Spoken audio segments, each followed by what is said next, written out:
찬송가 189장 함께 찬양하겠습니다. 찬송가 189장입니다.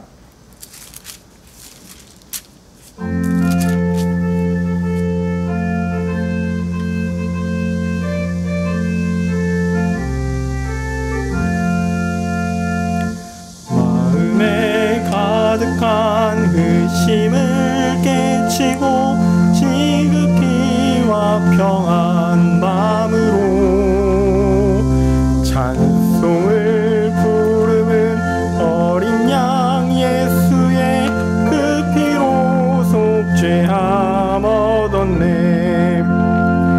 속죄함 주 예수 내 죄를 속했네. 할렐루야 소리를 합하여 함께 찬송하세. 그 피로 속죄함 얻었네.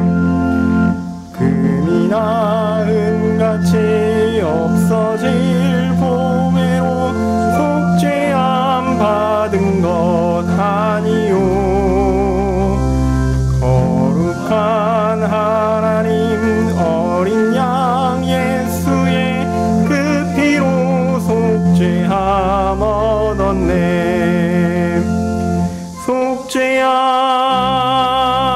속죄함 주 예수 내 죄를 속했네.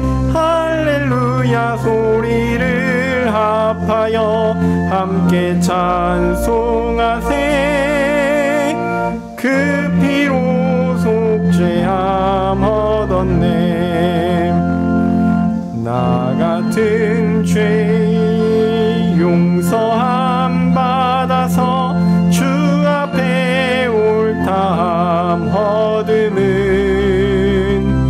확실히 믿기는 어린 양 예수의 그 피로 속죄함 얻었네. 속죄함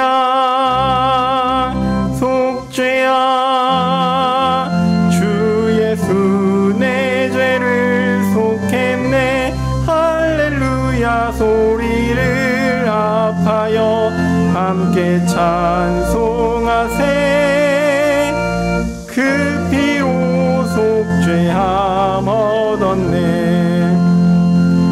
거룩한 천국에 올라간 후에도 속익한 은혜의 찬송을 기쁘게 부르는 어린 양 예수의 그 피로 속죄함 얻었네. 속죄함 주 예수 내 죄를 속했네. 할렐루야 소리를 합하여 함께 찬송하세. 그 피로 속죄함 얻었네. 아멘. 406장입니다. 찬송가 406장입니다.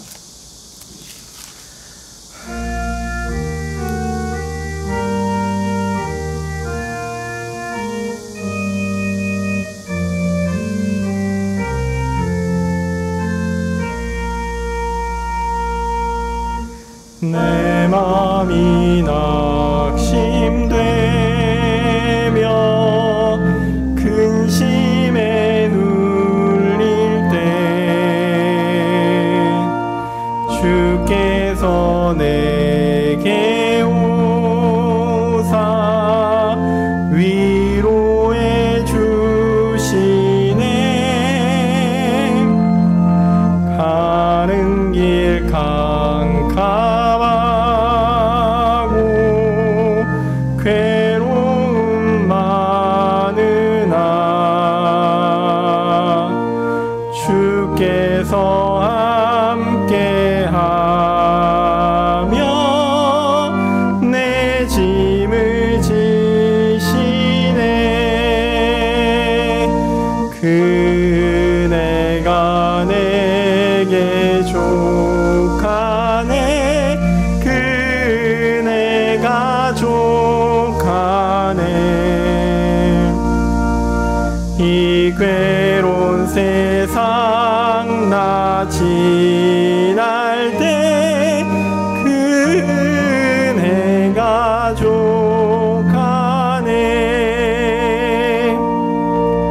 희망이 사라지고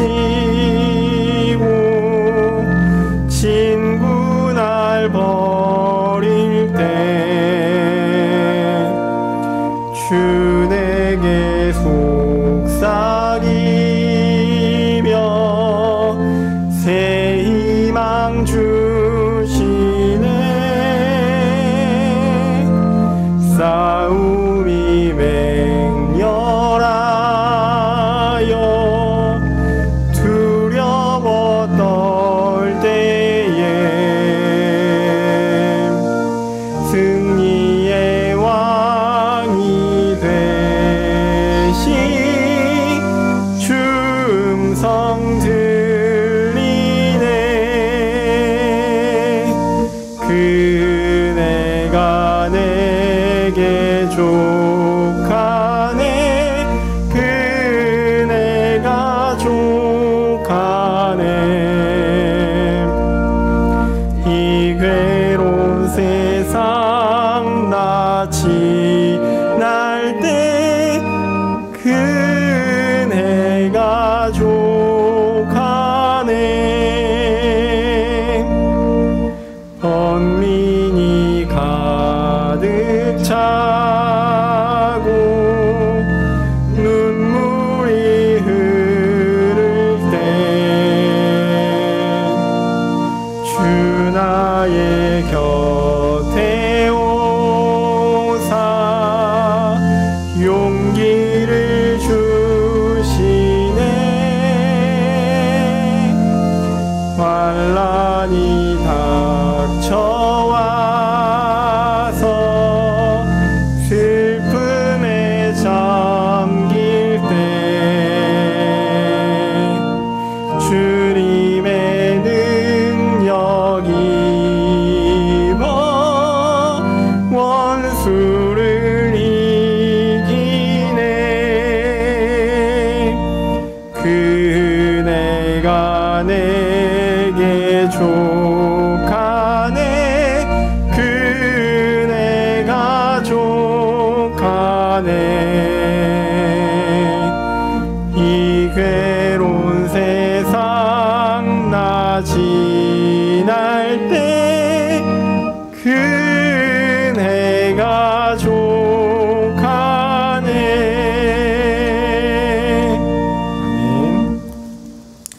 아멘. 497장 한 장 더 찬양하겠습니다. 497장입니다.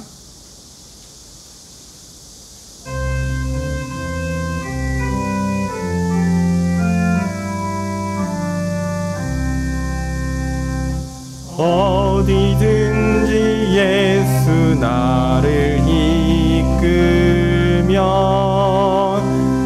어디든지 예수 함께 가려네. 예수 함께 하니 가면 낙 없고 항상 예수 함께 가면 겁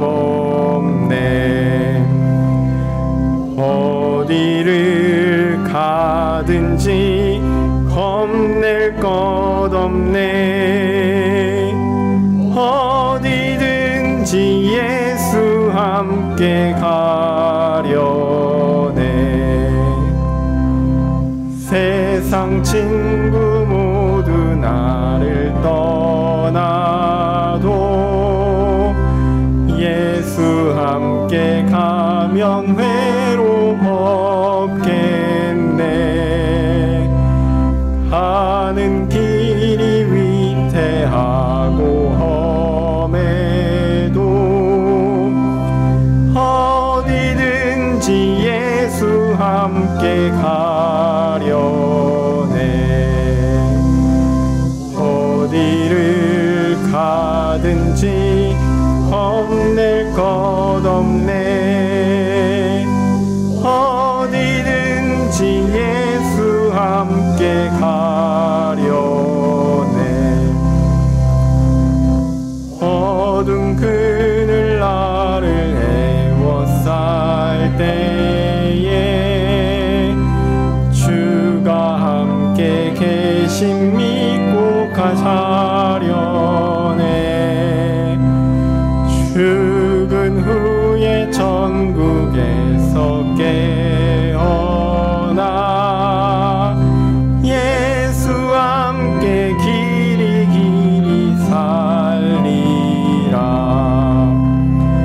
어디를 가든지 겁낼 것 없네. 어디든지 예수 함께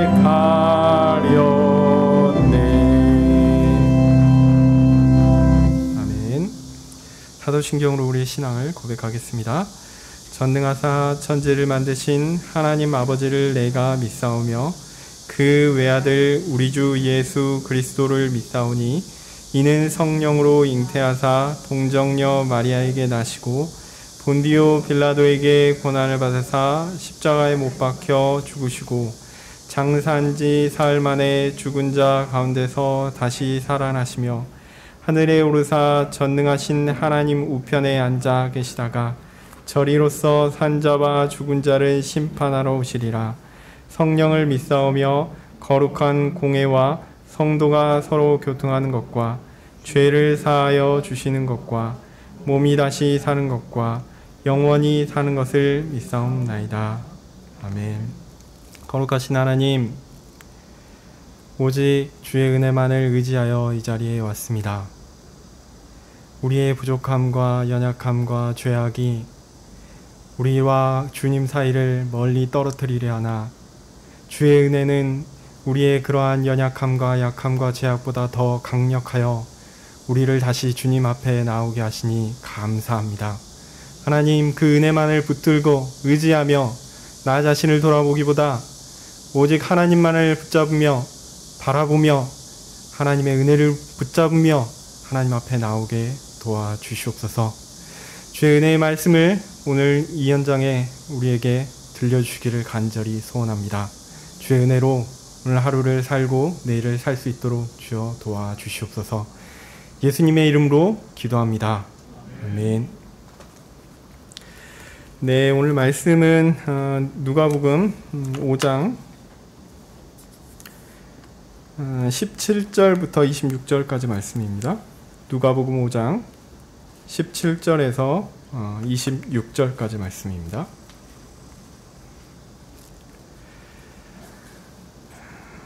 제가 봉독하겠습니다.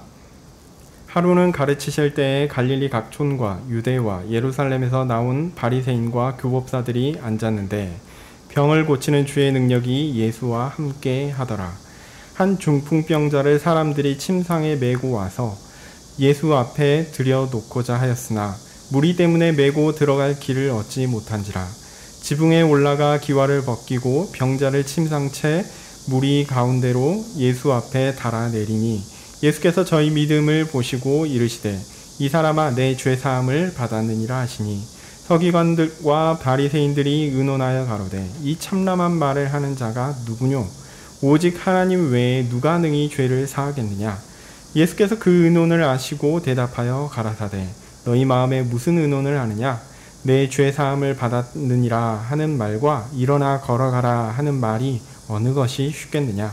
그러나 인자가 땅에서 죄를 사하는 권세가 있는 줄을 너희로 알게 하리라 하시고 중풍병자에게 말씀하시되 내가 내게 이르노니 일어나 내 침상을 가지고 집으로 가라 하시매 그 사람이 저희 앞에서 곧 일어나 그 누웠던 것을 가지고 하나님께 영광을 돌리며 자기 집으로 돌아가니 모든 사람이 놀라 하나님께 영광을 돌리며 심히 두려워하여 가로되 오늘날 우리가 기이한 일을 보았다 하니라. 아멘. 네. 지난번 2주 전에 제가 설교할 때는 이 본문을 읽어놓고 본문 얘기를 못하고 마무리했었는데 오늘은 이 본문을 설명하도록 하겠습니다. 우리는 구원의 순서에 대해서 쭉 살펴보고 있는 중인데요. 지난번에 저는 회심의 첫 부분인 회개에 대한 신학적 이해를 중세 고해성사의 4단계를 가지고 설명을 했습니다. 첫 단계는 참회로 죄를 깨닫는 것입니다. 우리가 아는 회개와 가장 유사한 개념인데요. 죄라는 것은 항상 법을 전제합니다. 무엇이 옳고 무엇이 그른지에 대한 인식이 있어야 죄를 알기 때문이죠. 그러므로 죄에 대한 후회와 안타까움이 생겨나는 것은 옳고 그름에 대한 인식의 결과다라고 할 수 있습니다. 그리고 그런 옳고 그름에 대한 참된 인식은 성령님께서 주시는 은혜입니다. 그런 은혜를 받은 사람은 죄의 문제를 해결해 주시는 분, 우리 주 예수 그리스도께 나아갑니다. 이것이 우리가 아는 일반적인 회개라고 할 수 있습니다. 그런데 중세 가톨릭의 고해성사 교리는 여기서 그리스도께 직접 나아가지 않고요. 그 중간에 누구를 두냐면 사제, 신부를 둡니다. 그래서 그리스도께 나아가지 않고 사제에게 나아가도록 정해 놓았습니다. 그리스도와 성도들 사이에 일종의 중재자를 둔 것이죠. 사제에게 가서 자신의 죄를 이야기하는 것을 고해성사의 두 번째 단계인 고백이라고 합니다. 죄를 인정하는 것은 참 좋은 일이죠. 그러니까 자신이 이런 죄를 지었습니다. 이렇게 고백하고 자기가 이것들을 회개하면서 하나님께 나아가는 것, 또 사제에게 고백하는 것, 뭐 나쁜 일이라고 할 수는 없죠. 그런데 문제는 뭐냐면 자신이 인지하는 죄가 전부라고 생각해서는 안 됩니다.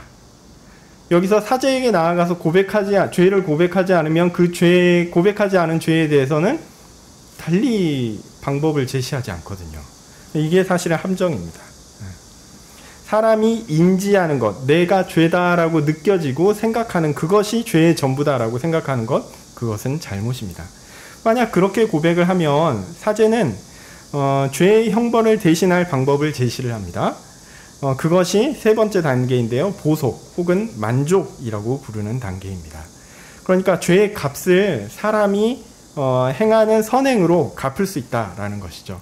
그러니까 내가 죄를 이만큼 지었으면 그만큼에 해당하는 어떤 선행을 해서 그만큼의 그 죄값을 치러야 된다라는 생각이죠. 그런데 이것은 어떻습니까? 죄의 무게를 오해한 것이죠. 죄가 뭐 이렇게 사람이 이만큼 선행을 하면 없어질 수 있을 만한 그런 겁니까? 또 사람의 선행의 의미를 모르는 것이죠. 내가 하나님 앞에 선한 어떤 것을 행할 수 있다라고 생각하는 거잖아요. 또한 그리스도의 죄사함의 사역을 무시하는 겁니다. 그리스도께서 죄를 사하시는 것은 우리의 모든 죄를 다 사하시는 것이지 우리의 죄 중에 한 99%는 사하고 1%는 우리가 선행을 행해가지고 이렇게 완성하라 이렇게 남겨주시지 않아요. 이 부분을 오해한 것입니다. 그러니까 제가 볼 때 그 보속행위, 죄값을 치르라고 자신의 어떤 선행으로 말미암아 자신의 구원을 완성하라 이런 식으로 나아가는 공로주의 사상으로 나아가는 것은 아주 악한 생각입니다. 이런 모든 것이 이루어지면 사제가 네 번째 단계로 속죄의 선언을 합니다. 당신의 죄를 그리스도께서 다 사하셨습니다 라고 선언하는 것이죠. 자, 그러면 과연 누가 죄 용서를 선언할 수 있습니까? 단언컨대 그것은 사제의 역할이 아닙니다. 그리스도께서 하시는 일이죠. 오늘 본문에서 우리가 나올 내용이지만 하나님께서 하시는 일이죠. 고해성사의 4단계는 사람들이 회개와 관련해서 오해할 수 있는 많은 요소들을 잘 보여줍니다. 제가 그래서 그 단계들을 하나하나 함께 나누었고요. 그리고 나서 지난주에는 그것 이후에 회개의 전인적 특성에 대해서 말씀드렸습니다. 회개가 죄를 깨닫고 아는 것이기 때문에 지성적인 요소가 분명히 있습니다. 그리고 더하여 죄를 인정하고 안타까워하는 감성적인 요소도 빼놓을 수 없습니다. 그리고 죄를 알고 인정하며 안타까워하는 사람이 그냥 가만히 머물러 있지 않고 그리스도께 나아가 죄 용서를 구하는 의지적인, 자기의 행동을 움직이는 의지적인 요소도 분명히 있습니다. 이렇게 회개는 지성적인 요소와 감성적인 요소와 의지적인 요소가 함께 움직이는 모든 사람의 전부가 움직이는 전인적 행위라고 할 수 있습니다. 이제 우리는 회개에 이어서 회심의 두 번째 단계인 믿음에 대해서 살펴보려고 합니다. 믿음에 대하여 살펴본 이후에 이제 칭의로 나아가게 되는데, 그래서 이제 믿음에 대해서 보통 이야기하게 되면 칭의하고 연결될 수밖에 없어요. 회개는 죄에 대해서 후회한다라는 점에서 과거를 향한 것이지만, 믿음은 그리스도께 향하여 나아간다라는 점에서 미래를 향한 것이다 라고 할 수 있습니다. 그래서 믿음은 그리스도에게 자신을 완전히 내어 맡기는 것, 그것을 의미합니다. 믿음이 뭐라고요? 그리스도께 나 자신을 완전히 내어 맡기는 그것입니다. 그리스도께 다 맡기는 것이다 라는 믿음의 정의에서 사람의 공로는 찾을 수 있을까요? 없을까요? 당연히 없습니다. 나는 안 돼. 그럼 어떻게 해야 되지? 그리스도께 나아가야지 했는데 그리스도께 나아가는 행위가 공로가 된다라고 생각하면 이거는 완전히 어불성설입니다. 내가 안 되니까 그리스도께 나아가는 것이거든요. 그리스도께 나를 완전히 맡기는 것이거든요. 내가 할 수 없어 그리스도께 갔는데 그리스도께 가는 것 자체가 공로다라고 생각하면 이거 할 말이 없습니다. 그러니까 믿음이 사람의 행위요? 무슨 행위 맞죠? 그러나 이게 공로적인 성격을 띌 수 있을까요? 없다는 얘기예요. 그 의미 자체가. 이게 내가 하나님께 모든 것들을 맡긴다라는 것이 믿음이기 때문에 그 자체로 공로적인 성격은 있을 수 없습니다. 또한 잘 생각해 보면 그리스도께 맡기려고 하는 마음, 그리고 그리스도께 맡기려고 하는 그런 행위, 그 자체를 사람이 스스로 만들어낼 수 있을까요? 사실은 그것도 불가능합니다. 성령의 인도하심을 받은 사람만이 죄를 깨닫고 회개하며 그리스도께 나아가기 때문에 그렇죠. 이것은 굳이 반복해서 강조해서 또 이야기할 필요도 없을 정도로 당연한 이야기입니다. 그러니까 우리가 믿는다라고 할 때 그 믿음 자체, 사람의 어떤 믿고자 하는 의지적인 그 결단, 거기에 초점을 맞춰가지고 그래도 사람이 뭔가를 하네 이렇게 생각하는 거는요 어리석은 겁니다. 이제 우리가 이 부분은 제가 이제 믿음과 칭의의 관계에 대해서 이야기할 때 설명을 드릴 텐데 오늘은 거기까지 못 나갈 거고요. 이제 우리가 구원의 순서에서 다룰 믿음은 회심의 두 번째 단계라고 말씀드렸죠. 우리는 믿음이란 단어를 워낙 많이 쓰고요. 또한 다양한 의미로 사용하고 있습니다. 그래서 요거를 조금 정돈해서 생각할 필요가 있습니다. 그리고 성경에서도 믿음이란 단어가 상당히 다양하게 사용되고 있고 폭넓은 의미로 사용되고 있기 때문에 구원론에서 다루는 의미와 섞어서 이해하면요 혼동이 올 수 있어요. 우리가 신학적인 논의나 어떤 논쟁에서 쓰는 그런 것과 성경에서 나오는 그런 믿음의 정의가 아니면 함의가 약간 다를 수 있거든요. 이 부분들을 우리가 좀 고려를 해야 된다라는 말씀입니다. 제가 말씀 전할 때 강조하듯이 구원의 순서, 우리가 쭉 살펴보고 있는 구원의 순서는 경험적 순서, 그러니까 우리가 느끼고 우리가 생각하고 하는 그런 경험적 순서가 아니라 논리적인 순서를 다루고 있다라고 말씀드렸습니다.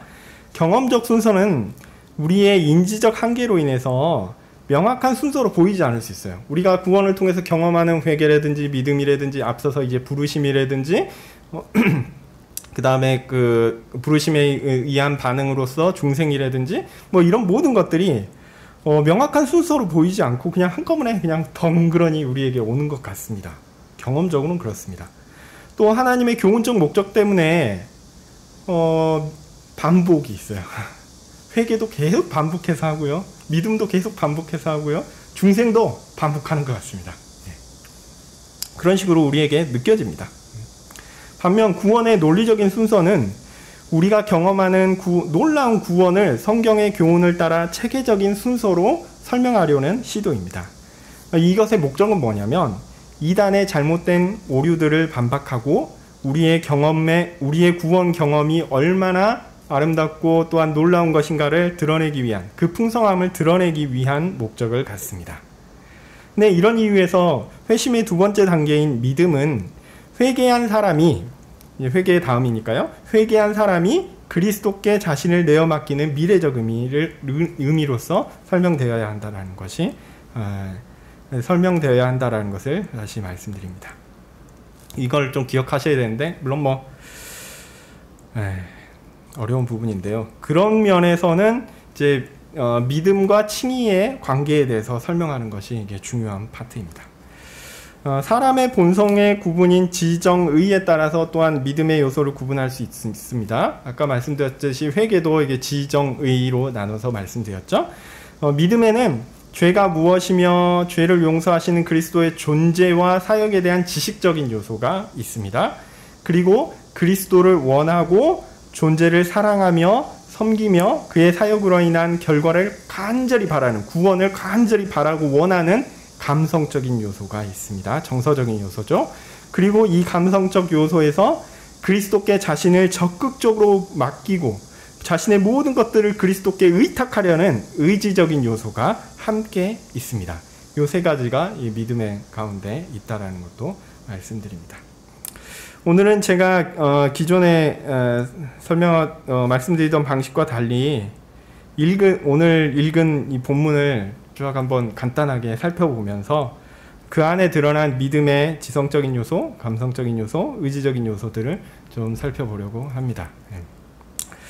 아무래도 이게 조금 더 흥미롭고 좀 유익이 있지 않을까 이런 생각이 해서 했습니다. 너무 딱딱하게 얘기하면 실제로 믿음이라는 것이 우리에게 있어서 너무나 실제적이고 풍성하면서 또한 현실적으로 굉장히 중요한 부분인데, 이런 부분들도 한번 다루는 것이 좋지 않을까 생각해서 한번 이 본문을 살펴보는 방식으로 말씀드리려고 합니다. 5장 17절부터 말씀이죠. 예수님께서 말씀을 전하시며 병든 사람을 고치시는 가운데 발생한 한 사건을 본문은 소개하고 있습니다. 그날 예수님의 주변에는 말씀을 듣고자 모인 가까이 나온 사람들이 많이 있었고요. 동시에 어떤 사람들도 있었습니까? 예수님의 말씀을 시험하고자 유대와 예루살렘에서 온 바리새인들과 서기관들이 함께 있었습니다. 그런데 사람들이 한 중풍병자를 병상체에 메고 왔습니다. 사람들이 너무 많아서 그 일종의 침상이니까 크잖아요. 한 사람이 누워있으니까 얼마나 크겠어요. 이거 끌고 예수님께 통로로에서 갈 수가 없는 상황이었습니다. 그러자 그들은 예수님께서 계시던 집의 지붕을 뜯고 병든 사람을 그냥 그 침상체에 달아서, 아마 줄로 묶어서 했겠죠? 달아서 내렸습니다. 굉장히 인상 깊은 장면이었을 것 같아요. 이 침대가 요즘처럼 그렇게 딱 구조화돼가지고 있는 그런 것도 아니었을 테니까 아마 사람이 거의 묶인 상태로 동동동 떠가지고 내려왔을 텐데, 하여튼 좀 인상적인 장면이었을 것 같습니다. 이 장면에서 예수님은 그들의 믿음을 보시고 죄사함을 선포하셨습니다. 흥미롭죠? 놀랍습니다. 자, 과연 중풍병자와 그를 데려온 사람들이 죄사함의 은혜를 기대하고 온 것일까요? 어떻게 생각하십니까? 동기에 대해서는 이 사람들이 왜 예수님께 데려왔는가에 대한 영적인 동기에 대해서는 특별히 성경이 설명하고 있지 않습니다. 어쨌든 그곳에는 예수님의 사역에 의문을 가진 사람들이 있었습니다. 서기관과 바리새인들은 예수님의 이런 언행이 신성모독이라고 생각했습니다. 왜냐하면 죄 용서는 하나님께 속한 것이기 때문에 그렇죠. 가톨릭은 이거를 이렇게 사제의 사역으로 이렇게 바꿔버렸으니까 아마 바리새인과 서기관들이 중세 신학자들 보면 아마 화를 냈을 겁니다. 하나님의 사역인데 왜 그 죄 용서의 선언을 사제가 하느냐, 이렇게 생각했을 수도 있을지 모르겠습니다. 어쨌든 예수님은 그들이 이런 의문을 가진 것을 아시고 자신이 그렇게 말씀하신 의미를 설명해 주셨습니다. 예수님께서 죄사함의 권세를 가지신 분이시다라는 것을 알려주기 위해 이렇게 하셨다라는 거죠. 그리고 이어 중풍병자의 몸도 완전히 회복시키시는 기적을 행하셨습니다. 잠깐 주제와 다를 수 있지만 생각해 볼 만한 거는 예수님께서 23절에 물으십니다. 내 죄사함을 받았느니라 하는 말과 일어나 걸어가라 하는 말이 어느 것이 쉽겠느냐? 즉 영적 회복이 쉽겠느냐? 아니면 육적인 회복이 쉽겠느냐? 이 질문입니다.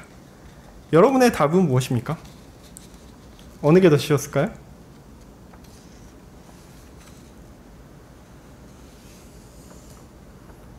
사실 어느 게 더 쉽습니까? 예수님한테는 육적 회복이 더 쉬운 일이고 영적 회복이 더 어려운 일이죠. 경중으로 따져보십시오. 사람을 구원하는 거는 예수님께서 죽으셔야 되는 일이지만 그냥 육적인 회복은 예수님이 그냥 일어나라 하면 일어나는 겁니다. 경중으로 따지면 죄사함을 얻는 일이 굉장히 어렵고 중요한 일이죠. 근데 사람들도 그렇게 생각했을까요? 바리새인들은 어떻게 생각했을까요? 그곳에 모인 사람들은 어떻게 생각했을까요? 저는 예수님이 어떤 의도로 이걸 물어보셨을까? 또 이 사람들의 생각은 뭘까? 솔직히 조금 확신은 가지 않습니다. 그러나 이제 제가 느끼기에 생각하는 것들을 말씀드리면 이 사람들은요, 거기 모인 사람들은 죄사함의 선언이 있었을 때 놀라지 않았습니다. 그때 하나님께 영광을 돌리며 찬양을 하지 않았습니다. 이 사람들이 언제 놀랐냐면요, 중풍병자가 몸이 나아서 일어나서 나가는 걸 보고 놀랐습니다. 25절에 보면 중풍병이 나은 그 사람이 일어나 자신이 누웠던 침상을 들고 하나님께 영광을 돌리며 집으로 돌아갔고요. 26절에 보면 이것을 보는 모든 사람들이 하나님께 영광을 돌리며 매우 두려워했다라고 합니다. 그리고 오늘 놀라운 일을 보았다라고 말합니다. 놀라운 일을 보았다라고 말하고 있어요. 그들은 제 생각에 죄 용서의 선언, 예수님께서 내 죄 사함을 받았느니라 라는 죄 용서의 선언에는 크게 반응하지 않았습니다. 물론 예수님의 목소리가 아주 커서 모든 사람이 다 들을 수 있었으면 좋겠지만 그 앞에 있는 사람만 들어서 아마 못 들었을지도 몰라요. 어쨌든 못 들었을지도 모르겠습니다. 하여튼 사람들은 죄 용서의 선언에 대해서는 이런저런 평가를 하지 않았습니다. 아니, 할 수 없었습니다. 서기관과 바리새인들의 생각대로 그 문제는 누가 하시는 거냐면 하나님께서 하시는 것이고요. 또 죄 용서의 사역을 그들이 인지적으로, 감각적으로 파악할 능력이 없기 때문이었습니다. 그러니까 예수님이 내 죄 사함을 받았느니라 라고 선언하셨잖아요. 근데 그 선언을 옆에 있는 사람들이, 아니 심지어 그 선언의 당사자인 그 중풍병자와 그를 데려온 사람들이 내 죄 사함을 받았느니라 라는 그 결과를 내 죄 사함을 받았네? 라고 인지적으로 깨달을 수 있었을까요? 아니면 내가 그것들을 내 죄가 나로부터 떠났구나 라는 것을 팍 하고 느꼈을까요? 사람은요, 어떤 의미에서 이런 영적인 지식을 알 만한 감각이 없습니다. 그런데 반대로 사람들은 자신들이 예수님의 사역의 효과를 인지적으로, 감각적으로 파악했을 때는 놀라며 반응할 수가 있습니다. 중풍병자 걸린 사람이 일어나서 자신의 침상을 가지고 걸어 나갔을 때 사람들이 본 거예요. 놀라운 일을 본 거죠. 자, 여러분, 여기에서 솔직히 생각하셨으면 좋겠습니다. 사실 사람들은 영적인 회복을 원합니까? 육적인 회복을 더 원합니까? 사실은요, 사람들은 영적인 회복은 내가 잘 모르겠고 육적인 회복은 확실히 있었으면 좋겠다 이렇게 생각합니다. 그게 우리죠. 그렇지 않습니까? 은혜라는 것도요, 내가 느끼고 경험하고 인지하고 싶은 것이지 그런 은혜를 경험하고 싶은 것입니다. 그렇지 않고 은혜가 왔는데 내가 그 은혜를 감지하지 못해요. 은혜가 왔는지도 몰라요. 내가 은혜를 겪고 있는지, 내가 하나님께서 나를 사랑하시는 것들을 내가 분명히 그건 분명한데 잘 몰라요. 이게 감각이 안 되는 거죠. 그러면 어떻습니까?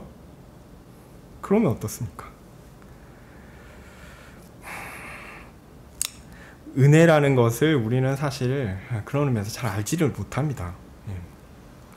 우리는 그런 한계가 있는 사람입니다. 은혜를 받아도요, 몰라요. 아니, 어느 순간 이게 은혜였구나 라고 해도 그 감각이 옅으면요, 금방 잊어버립니다. 그게 우리입니다. 네, 예수님의 사역 또한 그렇습니다. 우리의 인지와 감각을 넘어섭니다. 우리의 구원은요, 어떤 의미에서 우리의 예상을 항상 뛰어넘습니다. 우리가 이거를 이렇게 되면 우리의 구원을 확신할 수 있을 것 같은데, 아니요. 예수님은 그거보다 더 확실하게 주시는데도 불구하고 우리는 우리의 감각을 뛰어넘으신 하나님의 사역을 알 수 없어서 이걸 확신하지 못합니다. 그게 우리입니다. 다만 하나님께서 우리에게 알려주시는 것은 우리가 오늘 본문에서 분명 알 수 있는 것과 마찬가지로 이런 육적인 회복, 내가 감각하고 내가 인지하고 내가 경험할 수 있고 볼 수 있는 그것이 본질이 아니라 죄 용서라는 영적인 회복이 구원에 있어서 본질이라는 것이죠. 내 눈에 보이는 어떤 것보다 더 분명한 것이 있다는 겁니다. 더 중요한 것이 있고 더 핵심적인 것이 있다는 것이죠. 그리고 예수님께서 주시고자 하는 회복은요, 내가 감각하고 인지하고 생각하는 그 내 테두리 안에 있는 그것만이 아니라 그것을 넘어서 진정한 본질의 회복, 영적인 회복을 주시고자 하신 것입니다. 영적인 회복, 즉 죄사함의 은혜를 베푸시는 것은 정말 어려운 일이고요. 이것이 바로 예수님께서 우리에게 오신 이유입니다. 그래서 이 부분을 이제 이해하기 위해서 알레고리적으로 조금 해석해서 육적 회복에만 관심을 갖지 말고 죄로 인해 아무것도 움직일 수 없는 영적인 마비 상태인 사람을 이 중풍병자로 상징하는 것이다, 이렇게 해석하기도 합니다. 그 해석도 나쁘지 않다 이렇게 생각합니다. 그 상황에서 하나님의 섭리 가운데 다른 사람의 도움을 받아 예수님을 알게 되고 은혜를 얻게 되어 구원을 얻었다라는 거죠. 이런 영적 회복, 죄 용서, 구원은 사실은 사람들이 그리 기대하지 않았던 것입니다. 그러나 예수님께서 진정 주시고자 하시는 것은 바로 이 영적인 회복이요, 구원이었습니다. 믿음이라는 것을 생각해 보면 죄를 인식하고 죄 용서의 은혜를 구하며 예수님께 나아오는 것이다 라고 말씀드렸습니다. 그런데 현실에서는 어떻습니까? 현실에서 내적 부르심, 하나님의 말씀을 듣고 하나님의 말씀에 내가 반응하여 하나님께 나아가는 것은 거의 동시에, 그 믿음은 거의 동시에 발생하는 것입니다. 그렇기 때문에 회개와 믿음을 엄밀하게 구분하여 설명하는 것은 어떤 의미에서는 이론에서나 가능한 일입니다. 다시 말씀드리지만 이론에 있어서 믿음은 칭의의 수단으로 이해되고 설명됩니다. 이를 위해서 구원의 경험적 단계를 논리적으로 나누고 이에 따라 논리적 체계를 세워갑니다.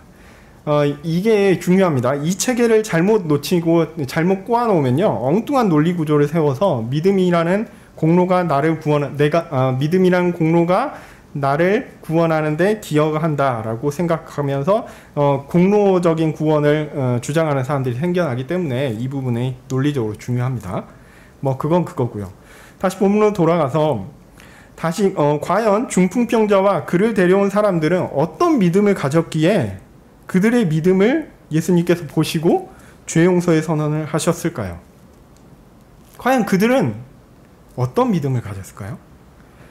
그들이 자신의 죄에 대한 인식으로 그 죄 문제를 해결할 유일한 구원자 예수님을 알고 찾아왔던 것입니까? 어떻게 생각하십니까? 우리가 예수님을 믿고 구원을 얻을 때 우리의 믿음은 어땠는지 한번 생각해 보셨으면 좋겠어요. 복음을 처음 들었을 때 즉각 죄를 깨닫는 깊고 진실한 회개가 있었습니까? 그리고 죄 문제를 해결하는 것이 우리의 가장 중요하고 시급한 문제라는 것을 깨닫고 적극적으로 그리스도께 나아가 죄 용서의 간구를 하셨습니까? 저는 목사로서 복음 선포에 대한 분명한 논리적인 근거와 설명이 있어야 한다라고 생각합니다. 우리는 죄가 무엇인지 그리고 죄 용서를 위한 그리스도의 존재와 사역을 순서대로 차근차근 설명해야 합니다. 그거 안 하면요 잘못됩니다. 이게 잘못될 가능성이 있어서 이건 차근차근 설명해야 합니다. 아무렇게나 섞어서 혼동을 일으키는 것은 옳지 않습니다. 분명한 체계가 필요합니다. 그렇지 않으면 잘못된 교훈을 전하거나 성도들이 잘못된 교훈으로 빠질 가능성이 있기 때문에 그렇습니다. 사실 조직신학이 하는 역할이 여기 있어요. 이 테두리를요. 그런데 그건 그거고 이제 경험적인 요소로 말씀드립니다. 정작 성도가 복음을 받아들이는 것은 복음을 선포하는 목사의 의도와 계획, 아까 제가 조직신학적인 체계 말씀드렸죠. 그것에 따른 그 순서대로 이 죄를 먼저 깨닫고 죄에 대한 인식 이후에 이제 자신이 죄 용서를 받을 수 없다라는 것을 깨닫고 그리스도께 나아가서 회개하고 그리스도께 자신을 맡기는 믿음과 그 위에 칭의, 이런 식으로 차근차근 경험하느냐 이 말이 있습니다. 그렇게 복음을 선포하는 목사의 의도와 계획에 성도의 경험이 따르는가? 그렇지 않습니다. 하나님께서 원하시고 정하시는 방식대로 사실은 이루어집니다. 이게 우리의 인지되는 방식이다라는 거예요. 정돈된 복음의 선포를 듣더라도 그가 그리스도께 나아가는 경험은요, 선포된 복음의 논리적인 순서를 따르지 않을 수도 있습니다. 이 논리적인 순서가 의미 없다라는 얘기도 아닙니다. 이건 반드시 그대로 선포되어야 해요. 그러나 그것들이 경험될 때는, 그리고 우리가 이것들을 인식하고 우리가 인지적으로 깨닫게 될 때는 다를 수 있어요. 그런 의미에서 중풍병자와 그의 동료들은 그리스도의 죄 용서를 잘 알지 못하고 그냥 예수님께 나아간 것일 수 있습니다. 그들의 믿음이 자신의 죄 문제를 그리스도께서 해결해 주실 것이다. 나는 죄인입니다. 그러니 나의 죄를 용서하시고 나를 구원해 주십시오. 이런 정확한 어떤 신학적인 책에 있는 믿음을 가지고 그들이 예수님께 왔고, 예수님께서 그들의 그 믿음이 온전히 체계적이고 논리적이기 때문에 그들에게 죄사함의 용서를, 죄사함의 선언을 선포하신 것이다. 이렇게 생각하실 필요는 없다라는 얘기죠. 그저 병 고침을 얻기 위해 간 것일 수 있습니다. 그러나 예수님은 당시 사람들에게 가득했던 구원에 대한 잘못된 인식과 지식과 경험을 바꾸기를 원하셨습니다. 그래서 중요한 원리를 구약을 통해서 가르치셨고, 또한 그들의 실제적인 체험을 통해 이것을 분명하게 보여주셨습니다.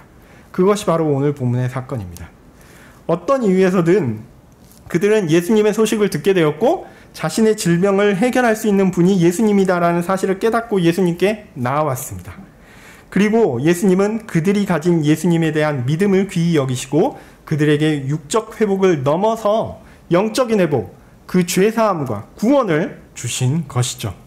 다만 그들의 믿음은 우리가 논리적 순서에 따르는 믿음의 수준에서 볼 때 좀 부족하다라고 볼 수 있습니다. 좀 그 정도 믿음 가지고 좀 부족한데? 이렇게 생각할 수 있습니다. 그리고 이런 부족함은 지속적으로 예수님의 말씀을 듣고 대화하며 교훈을 얻는 과정에서 보충되어야 하는 것이었습니다. 그래서 훗날 이 사람이 자신의 중풍병이 나은 경험이, 그러니까 자신의 육적 구원이 그때 내가 중풍병을 나은 것이 나의 구원의 전부요, 모든 것이다, 이렇게 얘기하는 것이 아니라 그것은 시작이었지. 내가 예수님께 나아가서 정말 참된 구원을 얻고 신자로서 살아가는 것의 시작이었지 라고 이야기하며 진정한 구원으로 가는 예수님의 방식이 이런 방식이었다라고 고백하게 될 것입니다. 그러니까 그 사람은 예수님이 내 믿음을 보시고 구원을 선포하실 때 그 믿음이 우리가 생각하는 구원을 얻기 위한 완벽한 믿음이 아니고 오히려 시작하는 첫 단계의 믿음이었을지라도 그리스도께서 그를 인정하시고 그를 붙드심으로 이후에 있는 쭉 과정을 통해서 그의 믿음이 어떤 의미에서는 세워져 가고 그의 믿음이 채워져 가고 그의 믿음이 완성되어 갔다라고 볼 수 있는 것이죠. 그러니까 육적 회복을 얻은 이 사람이 자신이 받은 진정한 구원, 영적 회복을 깨닫는 것은 육적 회복을 얻는 그 순간이 아니라 그 이유였을 것이다라는 말씀입니다. 물론 25절에 하나님께 영광을 돌리며 자기 집에 돌아갔다라는 표현을 하지만 그것이 이제 병 나은 사람이 더 이상 예수님의 말씀을 들을 필요도 없고 배울 필요도 없다라는 것을 의미하지 않습니다. 오히려 자신의 구원을 자신의 구원을 예수님의 가르침을 통해 점진적으로 더 확인하고 깨닫게 된다라고 보는 것이 합당합니다. 왜냐? 그가 병 낫고 나서 예수님으로 말미암아 구원을 얻었지 감사합니다. 그리고 자기 혼자 그냥 살고 예수님은 예수님대로 있고 그랬을까요? 아닙니다. 그가 예수님의 말씀을 더 듣고 예수님의 가르침을 듣고자 예수님께 더 나아갔을 겁니다. 그리고 그에게 예수님이 말씀하셨을 것이고 그의 신앙은 그것으로 인해서 더 성장했을 것이죠. 제가 말씀드리고자 하는 중요한 점은 현실에서 교회에 나와 하나님의 말씀을 듣게 되는 동기나 계기가 논리적인 순서에서 주장하는 것과 같이 죄 용서에 대한 분명한 지식을 소유한 상태에서 생겨나는 것은 아닐 수 있다라는 점입니다. 죄에 대한 후회가 발생하는 것은 성령의 인도하심의 결과이죠. 그것을 분명히 인지하는 상태에서 그리스도께 자신을 진정으로 내어 맡기는 의지하는 믿음은 우리의 명확한 의식 가운데 인지적으로 발생하는 것이 아닐 수 있습니다. 네, 우리는 그냥 믿은 겁니다. 그리고 우리가 그냥 믿은 그 믿음은요, 처음에는 온전한 것이 아니었습니다. 처음 교회 나올 때는요, 아무 생각 없이 나올 수 있습니다. 그냥 예수님 믿으면 좋다더라. 친구들이 가자니까 나온 거죠. 야, 너 오늘부터 교회 다녀 라고 부모님이 얘기하시니까 그냥 나온 거죠. 너 복 받는다더라. 그래서 나옵니다. 심지어 병 낫는다더라. 그래서 나옵니다. 자식들이 좋은 대학 간다더라. 뭐 그건 사실인지 잘 모르겠지만 그러니까 나옵니다. 그것도 아니면 결혼하는 이후에 아내가 교회 가면 좋다니까 자기 혼자 집에 있기 싫으니까 그냥 따라 나오는 거죠. 나도 따라가야지 이렇게 생각하고 교회에 나올 수 있습니다. 그렇게 교회 나오는 게 그냥 좋아요. 그래서 그냥 앉아있고 그냥 설교 말씀이 뭐 좋은 것 같으니까 잘 듣고 그렇게 하는 겁니다. 물론 나중에 알죠. 나중에 압니다. 그냥 내가 그냥 하고 싶어서 그냥 내가 시작한 그런 게 아니었구나. 하나님께서 그런 방식으로 나를 부르셨구나 라는 걸 알게 됩니다. 하여튼 우리가 교회에 나와서 그냥 내가 예수님 믿고 싶은데요. 말씀 들어보니까 좋은 것 같아요. 주변 사람들도 다 그렇게 얘기하고 예수님 믿는 게 뭐 나쁘지는 않은 것 같습니다. 이런 식으로 시작할 수 있어요. 그런 식으로 와서 그 믿음도 아닌 것 같은 믿음을 가졌을 때 그 믿음의 수준은 결코 우리가 구원의 순서에서 볼 수 있는 논리적인 수준에 따라서 논의되는 높은 수준의 믿음의 내용은 아닐 거다라는 겁니다. 오히려 시간이 필요합니다. 교회에서 목사의 체계적인 설교를 들으며 자신만의 퍼즐을 맞춰 나가듯이 조금씩 요거를 찾아가는 겁니다.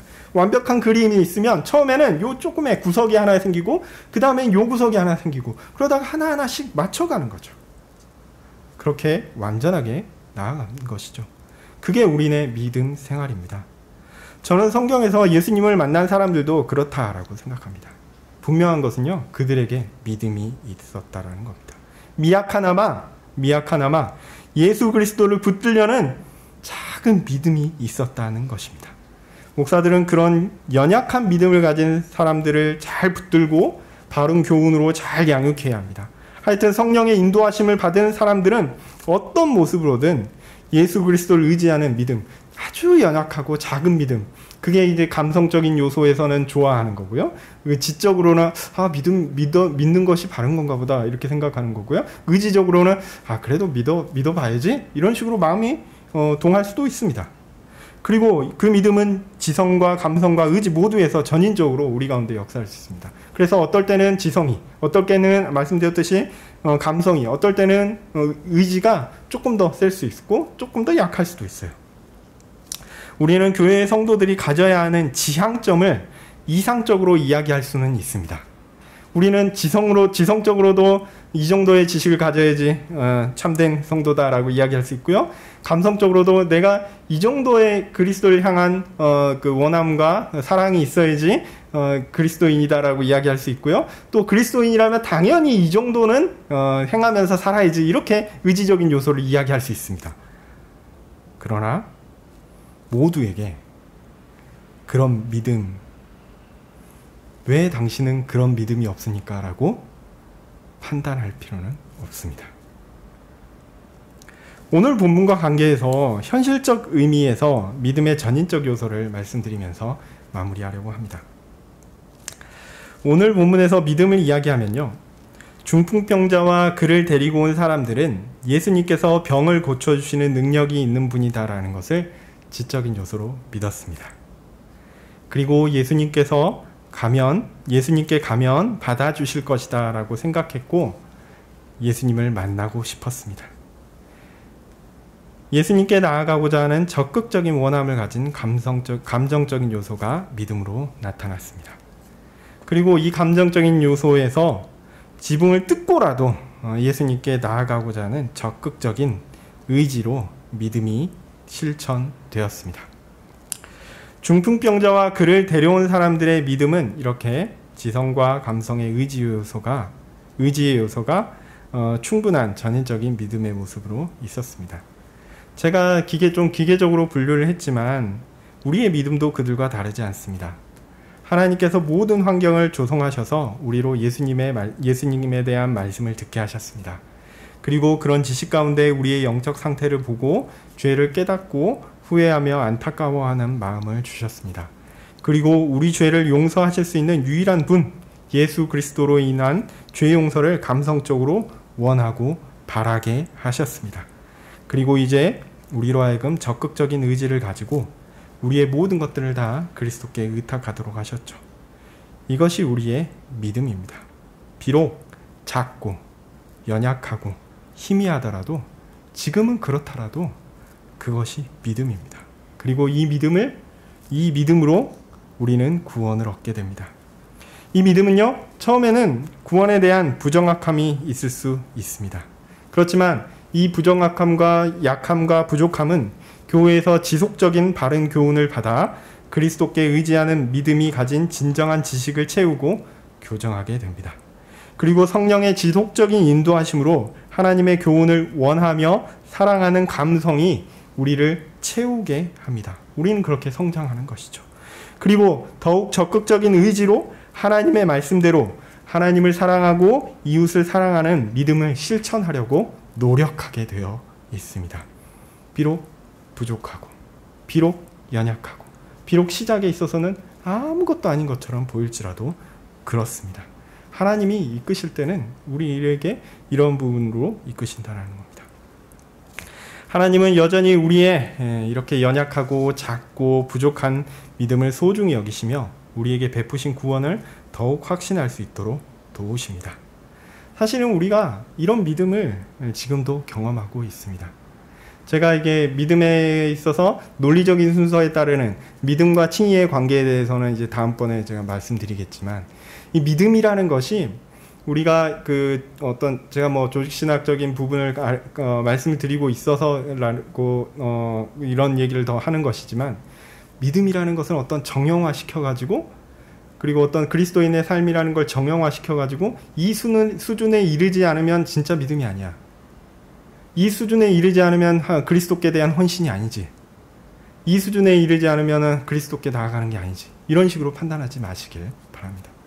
우리는요, 작게 시작하시는 거고, 하나님이 우리에게, 예수님께서 우리의 그런 작은 것을 인정하시고 받아주시는 거예요. 왜냐하면 그 시작 자체가 예수님이 성령께서 주시는 것이기 때문에 그렇죠. 그래서 우리는 이 교회 안에서 차근차근 성장하는 겁니다. 차근차근 조각을 모아서 우리의 완전한 퍼즐을 맞춰가고 있는 것입니다. 물론 뭐 완전한 맞춤은 이제 예수님께서 계시는 하늘나라 가서 이루어지는 것이겠지만, 이 땅에서 우리는 그렇게 차근차근 성장해가고 차근차근 알아가고 차근차근 사랑하고 원하게 되는 그 과정이 있다는 것들을 꼭 기억하셨으면 좋겠습니다. 경험에 있어서 우리는 여전히 불완전한 믿음에도 불구하고, 그럼에도 불구하고 이 모든 퍼즐을 다 맞추시는 분은 실제로 누구냐면 우리 주 예수님이거든요. 그러니까 지금 우리가 불완전하고 지금 우리가 부족하다고 해서 너무 낙담하실 필요도 없습니다. 예수님이 다 맞춰주실 것입니다. 우리는 그 예수님 믿고 나아가면 됩니다. 이러한 완전한 구원의 은혜를 우리가 소유했다는 것을 믿고 더 확고한 믿음을 가지시는, 소유하시는 은혜를 누리시기를 소원합니다. 기도하겠습니다. 하나님, 우리의 작은 믿음을 보시고 우리의 작은 믿음의 수준이 우리가 보기에는 너무 부족해 보이고 연약해 보이고 보잘것없어 보일지라도 하나님이 주신 것이기에, 또한 하나님이 그 가운데 가르치시고 채워가시며 완전케 하실 것이기에 그 모든 것들을 다 보시며 그 믿음을 보시고 죄 용서를 선언해 주시는 예수님, 그 은혜를 우리도 기대합니다. 중풍병자가 그 믿음으로 구원을 얻었듯이 우리 또한 그런 작은 믿음을 가지고 예수님께 나아오니 우리의 죄를 용서하시고 우리도 구원을 주시길 소원합니다. 주님, 우리에게 그 믿음을 채워나가며 믿음을 세워나가며 믿음을 완성시켜 나갈 주의 가르침들을 매일 주시고 매번 주시고 우리에게 그런 채워져 나가는, 성장해가는 놀라운 경험들을 누릴 수 있게 은혜 베풀어 주시옵소서. 예수님의 이름으로 기도합니다. 아멘. 하늘에 계신 우리 아버지여, 이름이 거룩히 여김을 받으시오며 나라의 임하옵시며 뜻이 하늘에서 이룬 것 같이 땅에서도 이루어지이다. 오늘날 우리에게 일용할 양식을 주옵시고 우리가 우리에게 죄 지은 자를 사하여 준 것 같이 우리 죄를 사하여 주옵시고 우리를 시험에 들게 하지 마옵시고 다만 악에서 구하옵소서. 대개 나라와 권세와 영광이 아버지께 영원히 있사옵나이다. 아멘.